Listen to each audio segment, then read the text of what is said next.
We were just discussing whether or not wireless DMX works with RDM, and the answer is most of the time, yeah. A lot of wireless DMX does work with RDM. Not all wireless DMX works with RDM, apparently, but some of it does. So, still missing a couple of people here. Well, they'll be back, I'm sure. Okay. So, wireless DMX is very much like Wi-Fi. Wi-Fi works on the 2.4 gigahertz range or the 5 gigahertz range, just like a lot of Wi-Fi, or a lot of wireless DMX. So formerly, Wi-Fi is 802.11. That's the Institute of Electrical and Electronic Engineers protocol, 802.11. And there's different flavors of Wi-Fi.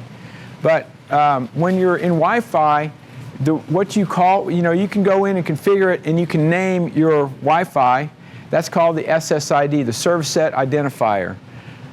You can set up computer to computer or a group of computers, which is an infrastructure network, right?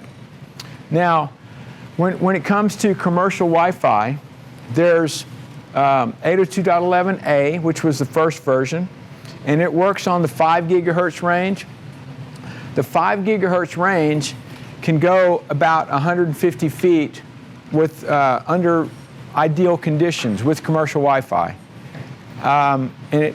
Then later on, they came out with 802.11b, and it worked on the 2.4 gigahertz band, which they call the Industry, Science, and Medicine band. It's a free band that anybody can use.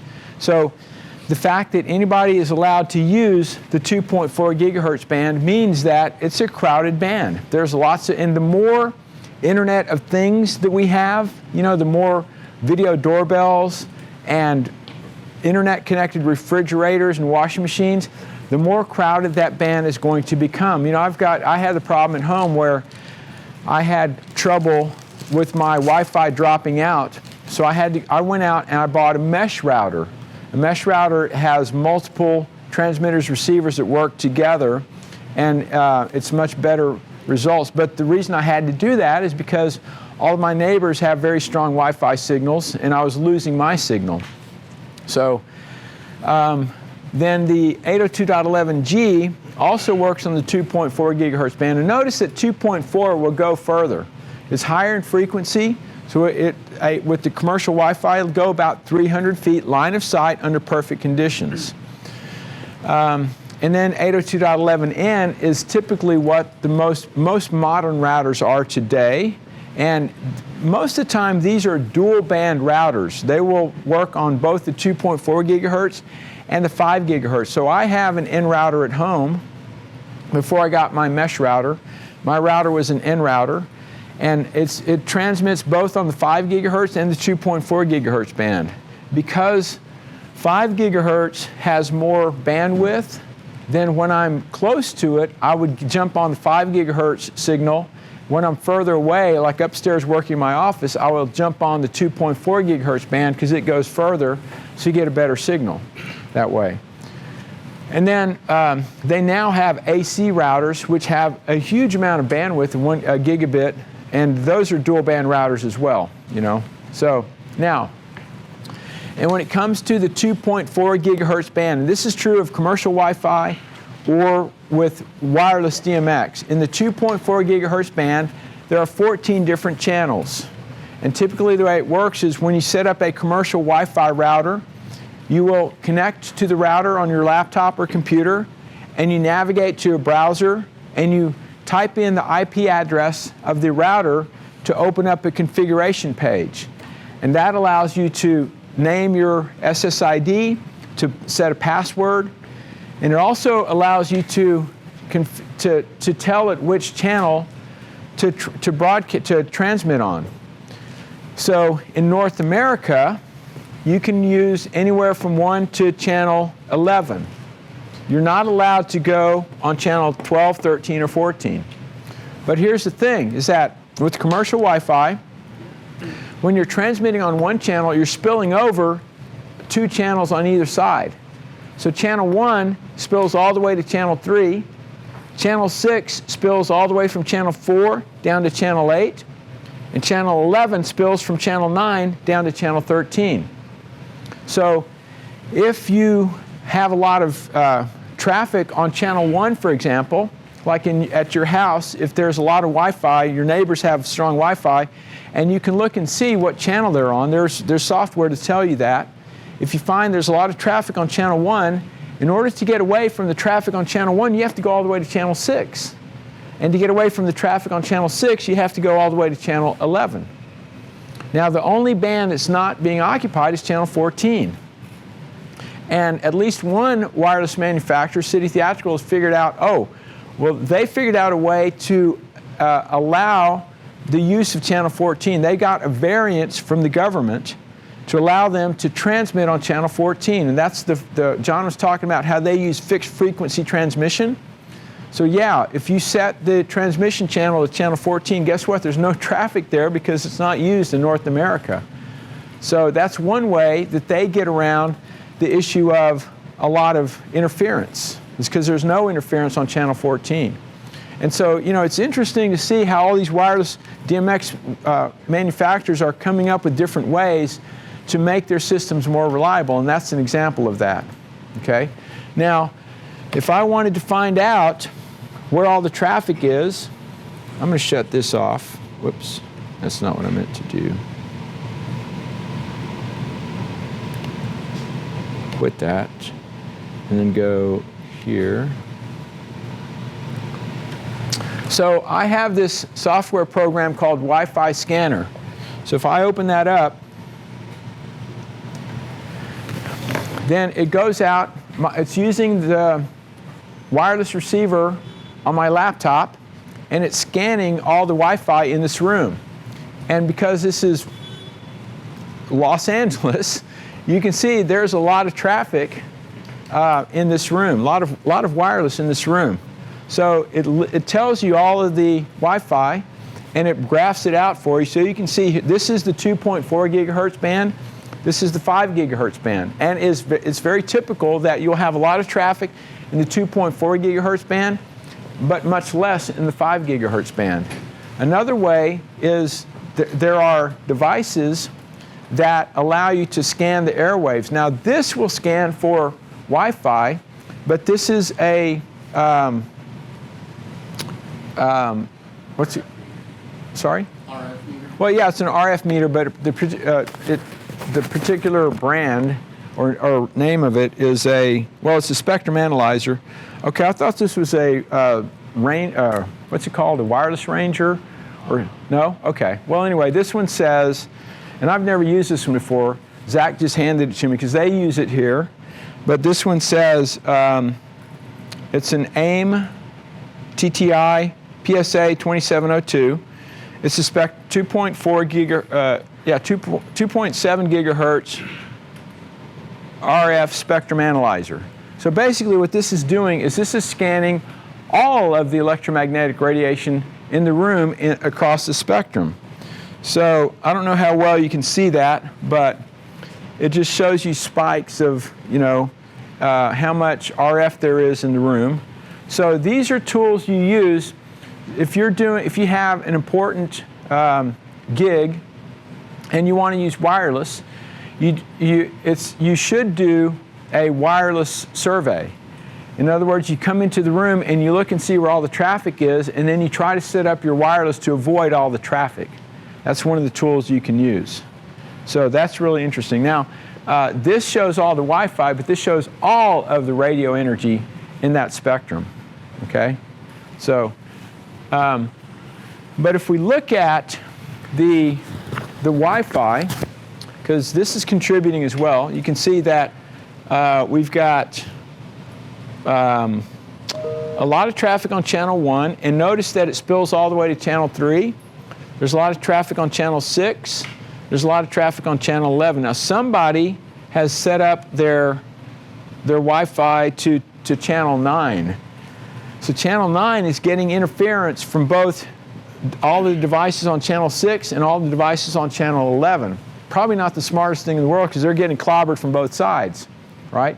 So if you know what you're doing, what you'll do is you'll look and you'll see, well, there's less traffic on channel 1, so I'll set up my Wi-Fi on channel 1, and you'll probably get better results. Or better yet, I'm going to go over to the 5 gigahertz band because look, there's a lot less traffic over here, which is very typical.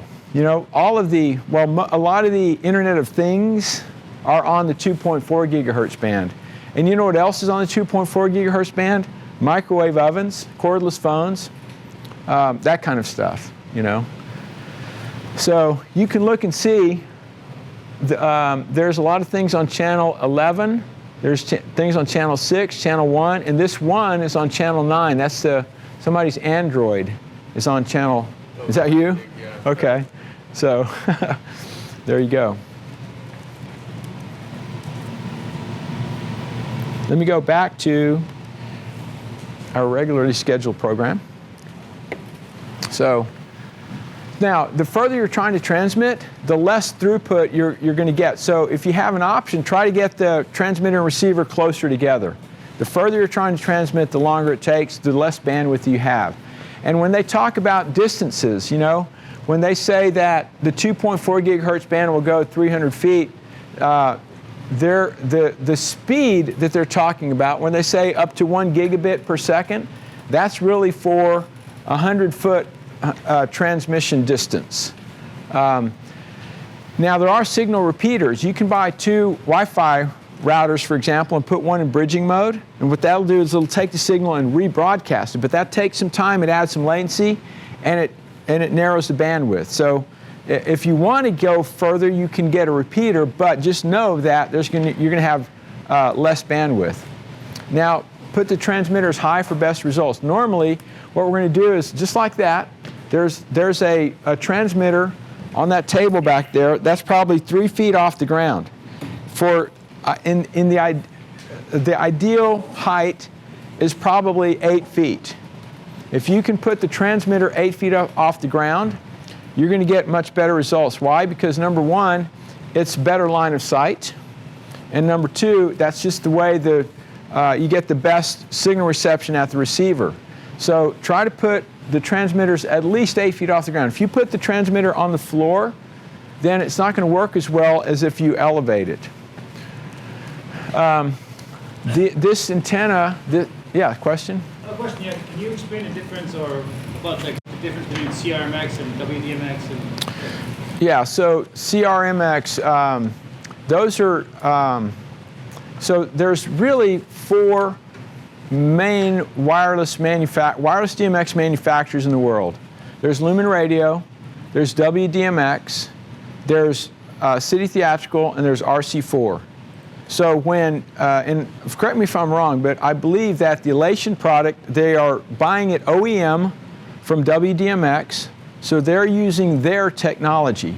So CRMX comes from Lumen Radio. That's their, what they call coexistence radio, wireless transmitter. So in other words, they all strive to do the same thing. That is, you want to be able to coexist with other wireless radio, you know. So they've just built their product so that you can operate more than one transmitter at the same time. Okay, so it coexists with other wireless, but that's a particular branding thing. Okay. So now you recognize these antennas. This is like a typical omnidirectional antenna. That antenna right there on that transmitter is transmitting in a 360-degree pattern. If you could see the radiation, it would look like that, right? So the intent for best results, the antennas should be parallel to each other.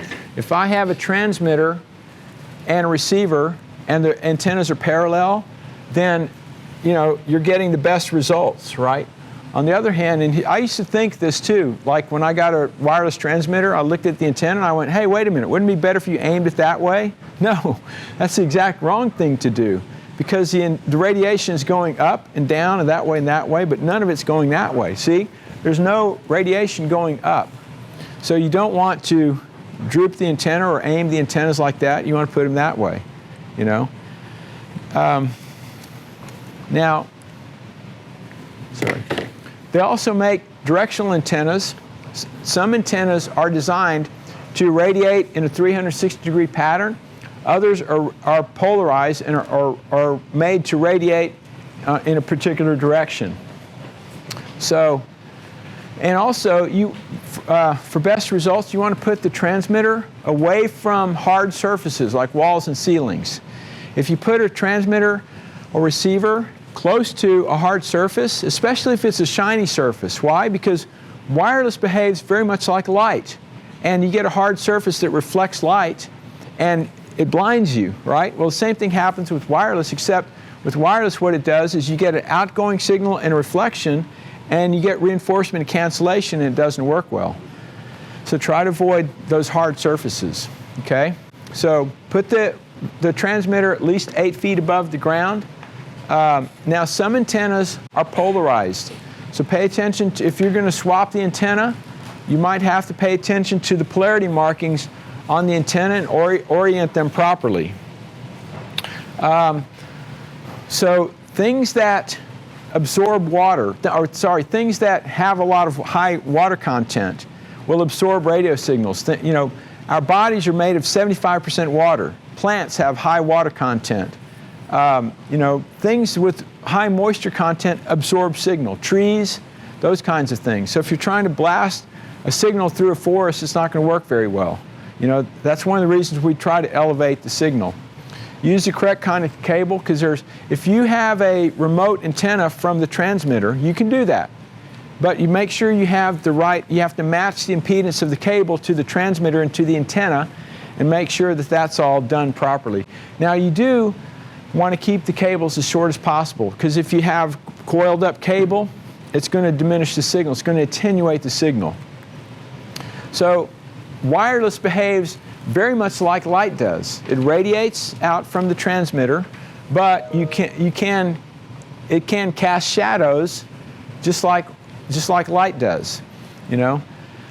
So the kinds of things that block wireless, besides things that have high water content, sources of electromagnetic radiation like lightning, cordless phones, microwave ovens, LED walls, fluorescent lights.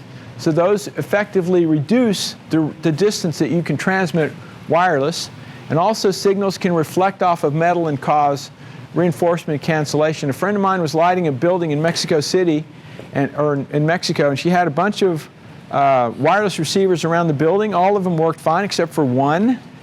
And after a lot of you know, troubleshooting, what they finally figured out is that there was a strip of chrome around the building, and the antenna was mounted close to the chrome, and it was reflecting off, the signal was reflecting it, causing reinforcement cancellation. And just by moving that transmitter above that strip just a foot or so, it started working fine. So watch out for shiny reflective objects. Okay.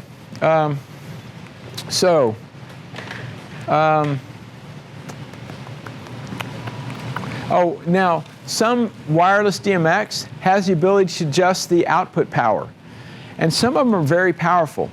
Now, the thing is, you don't want to broadcast more than you need. You don't want to turn the power up higher than you need. In other words, you know, if I have a megaphone and I'm speaking to somebody who's right in front of me, I'm going to blast that poor person, right? You don't need to do that. You can dial the power back, because here's the thing is that if you have a system with a lot of wireless, and these days there's more and more wireless all the time. There's wireless audio. In certain situations they have other wireless, like for example when they're shooting movies, they'll have wireless monitors everywhere, and they have wireless lens to pull focus, those kinds of things. And so when you go into a situation where there's lots of different wireless, you can stomp on the other wireless. You can interfere with the other wireless. So if you're only trying to transmit from here to there, there's no reason to crank up the power in that, because you're going to drown out all the other wireless. So just dial it back to as much power as you need to get the job done. You do want to try to do a wireless survey. If you don't have, now that meter, the ones that I've looked at, they start at about $600 or I think $500–600, and they go up from there. You can buy a Y-Spy that you can stick on your laptop and run the software, and it's a great spectrum analyzer, but it costs $800 or $900. There's other handhelds like that are variable, varying costs and varying features and different spectrums. There's a 2.4 analyzer and a 5 gigahertz analyzer. So, but if you work with wireless a lot, it pays to have some tools to help you do a wireless survey. You want to go in beforehand and see what you're up against. You want to find out what the environment is, and since you can't see wireless energy, then you need some tools to be able to figure it out. So earlier, we were talking about how Hedy Lamarr invented spread spectrum technology. And what happened was, back in World War II, the British were at war with the Germans, and because the United Kingdom is an island, the Germans thought that they could, if they could cut off all the supplies, food and medicine, to the UK, that they could starve them into submission. So the Germans sent out submarines, their U-boats, to patrol the Atlantic Ocean, looking for supply ships bringing food and medicine to the UK. And when they saw one, they would torpedo it. And so a lot of those supply ships were coming from the United States. So the U.S. Navy started sending escorts with the supply ships, and they'd have radar looking for the German submarines. And when they spotted one, they'd launch a missile or torpedo that was radio guided. And so the German subs, if they knew a torpedo was headed for them, they would take evasive action. But the ship could steer the torpedo into the submarine using radio control. But the Germans soon figured out that the Navy was using fixed frequency transmission. So if they could detect which frequency was controlling the torpedo, they could send out a jamming signal at the same frequency and interfere with the control, and then the torpedo would lose its way and the submarine would escape. So the U.S. Navy had a problem, and they actually issued a plea to U.S. citizens, and they said, hey, if anybody has any ideas about how we can resolve this problem, we'd like to hear from you. Well, Hedy Lamarr lived in Beverly Hills, and it turns out she was pretty smart. She was a Hollywood actress, but she was very intelligent.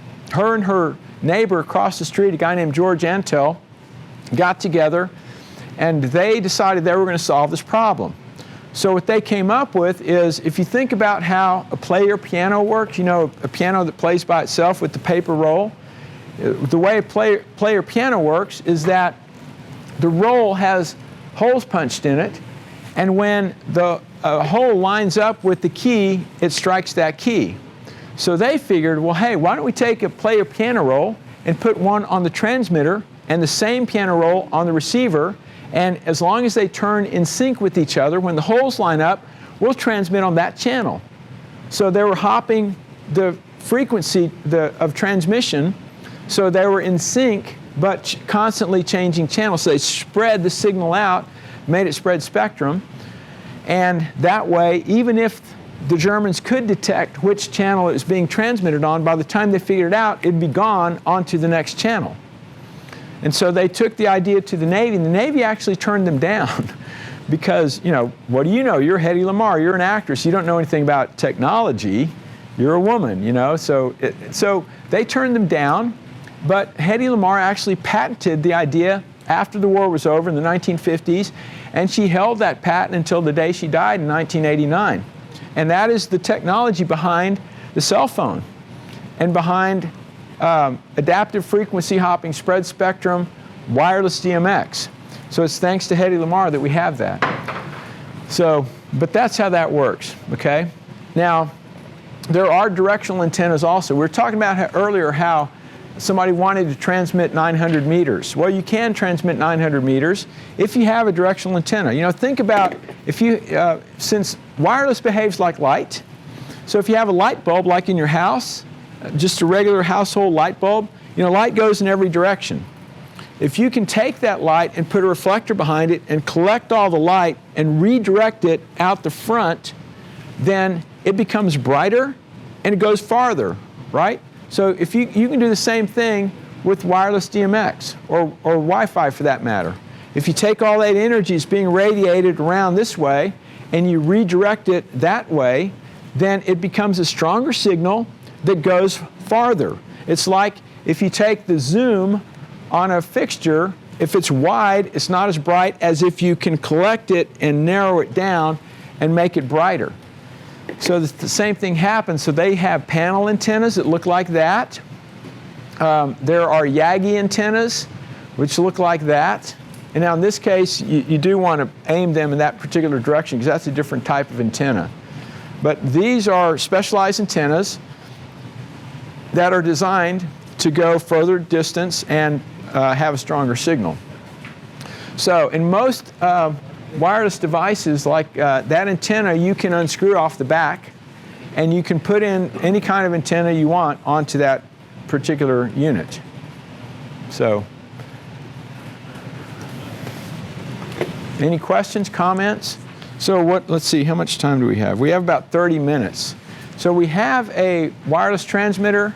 Now this fixture right here has a built-in wireless receiver. Where did my, oh, there's Zach, okay. Right, which fixture is this? Is this the Artiste Da Vinci? Yeah. So this is one of their newer fixtures, but it has a built-in wireless. And so on the front panel, oh, here it is. So how does this work? I've never messed with this fixture very much, but this antenna is protruding from this. Yeah, so what it is on our displays, we have the actual wireless chip that mounts on a display. And so that's where it gets the data versus whatever. So, from the antenna, there's a wire that goes inside that goes onto the wireless chip. From the wireless chip is mounted and the info or the data goes onto the display, and then from there it works as if it was DMX. Okay, but is that antenna always protruding from the fixture? No, you can actually push it in. Oh, you can push it in. How does it? So it doesn't. You can't push it in exactly, but you can bend it so it. Oh, I see. Oh, I got it. Okay. So okay. Now, so let me turn this around. Let's see. So you guys can see what we're talking about here. Whoops. This is. So I don't know how well you can see it, but this is the wireless antenna we're talking about. So you can fold it back when you're not using it and then open it up when you are using it. Now, what I'm curious about is that it's pointing in the wrong direction, is it not? I mean, is there a way to make it, you can't bend it straight up, can you? No. Okay. All right. Okay. So I wonder if there's a way we can test the range of it. That's going to go pretty far, not throughout this room. Okay. So is there a spec as far as the distance goes? There is a spec. I'd have to look it up. I don't know. Line of sight. Okay. Okay. All right. Well, anyway, so we have the transmitter receiver, and so we only have about 30 minutes left of class. So if anybody after class wants to play with it, I don't know, or do we have to leave the demo room right at 5 o'clock, or does anybody know? Okay, so you have at least a little bit of time after class if you want to go take a look at it, maybe play with it a bit, okay? All right, so and I'd be curious to know too if we can get that spectrum analyzer to measure the signal from that and under various conditions. You know, so maybe that's something else we can kind of play with after class, okay? All right. Now, so the other one other topic I wanted to touch on before we leave today is pixel mapping, because pixel mapping, this is one of the things that has really changed the industry over the last several years is how many pixels that we're controlling, because it used to be that, like, say for example, does anybody here remember watching the Beijing Olympics opening ceremony in 2008? Anybody remember that? That was a massive lighting system They actually had over 2,000 moving lights in that stadium, but they also had 131 video projectors, like massive 20K, 30K ANSI lumen projectors. And the stadium held, I think, 100,000 people or more. Massive stadium. And around it kind of, they called it the bird's nest because the top of it kind of had a big opening in the middle of it, but it also had a projection surface around it. It's 2,000 linear feet. And they used 131 projectors to project onto the surface of the bird's nest, you know. So then if you fast forward to the 2012 Olympics in London, did anybody remember watching the opening ceremony to the London Olympics? They had a completely different approach.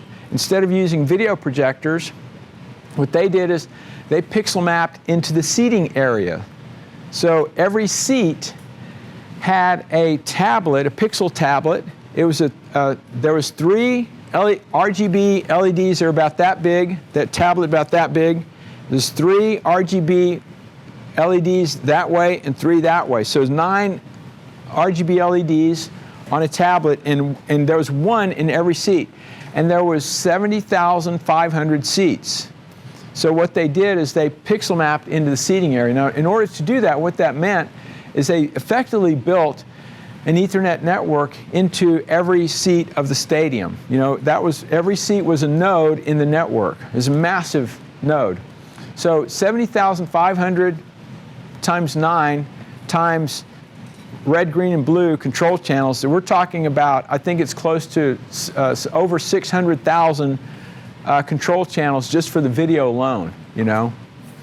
And so in my mind, there's a real demarcation between the 2008 Olympics and the 2012 Olympics, and that's kind of when we crossed the threshold into pixel mapping, and now you see it all the time. So if you were to take those fixtures, those 6-bar fixtures that are mounted on that back truss over there, and if you have the console that has the pixel mapping application, then you could overlay video on top of them, and you can have sweeping color effects, or you can have just, you know, any kind of color effects by using video instead of trying to program each and every pixel or each and every fixture or use some canned effects engine. You know, so it just works more effectively that way. Okay. So there are lots of pixel mapping software applications around. Archaos is a very popular one. I think Elation sells the Archaos. So Archaos has the LED master, and these prices I got, I think they're probably about 6 months old. So I don't know if they're still current. They might have changed, but they're close anyway. So the LED master is around $225. So for very little money, if you have a laptop, you can get a software application that does pixel mapping. Now, if you want to output DMX from it, then you need to pay the licensing fee. If you just want to program it, or you know, if you don't necessarily want to output DMX right at the moment, you can download the software for free because they do have demo versions available. And they generally work on Windows or Mac. And there's different levels of it. So it depends on how many universes you want, how much control you want, how many features you want. Because there's the LED Master, there's the Express, and there's the Pro version. There are other pixel mapping software as well, like Catalyst. There's Hypnotizers, Pandora's Box, the Disguise D3, Meta Server. There's a ton of them. And Madrix in particular does 2D or 3D pixel mapping. So if you've never seen a 3D pixel map before, you know, picture like an LED, a clear LED strip that's hanging down, and then a whole bunch of them. So you can not only can you pixel map in 2 dimensions, but also in 3 dimensions. So it's pretty cool. And then some consoles have built-in pixel mappers as well, like the EOS, and the Whole Hog, the Camsys, the MA, Light Factory, Entech. So there's Resolume also has pixel mapping stuff. Now, again, I'm not current on the M series. I should be, but I'm not. Does anybody know if the M series has pixel mapping software in it? I believe so. You don't think it does? Okay. So you guys would just use the Archaos then for that. Okay. But I have a little, let's see, do I have that video? I videotaped a demonstration of how pixel mapping works. Let's see, where is it here? Lighting at New York City College, what is it? City Tech, yeah, New York City College of Technology or something like that. He used to teach at Yale, to give you an idea. He's a smart guy. That's a really good book, and it's a broad book. It covers a range of different control systems, not only DMX and RDM and ArtNet, but also things like animatronics and pyro, and just audio, Dante. Just anything has to do with control systems is covered in that book.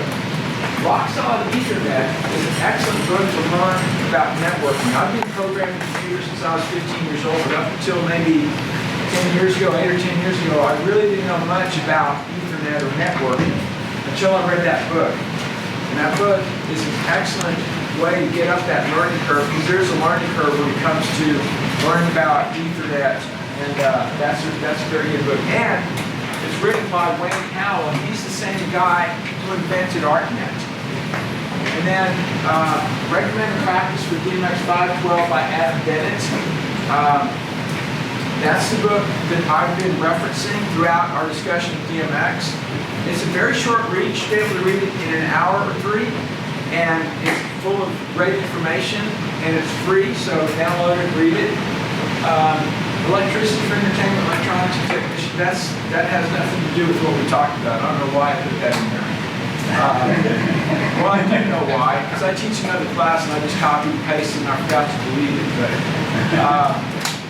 But actually, the one that you should, that has more to do with this class, the one that I wrote is Automated Lighting, the Art and Science of Moving and Color Changing Lights.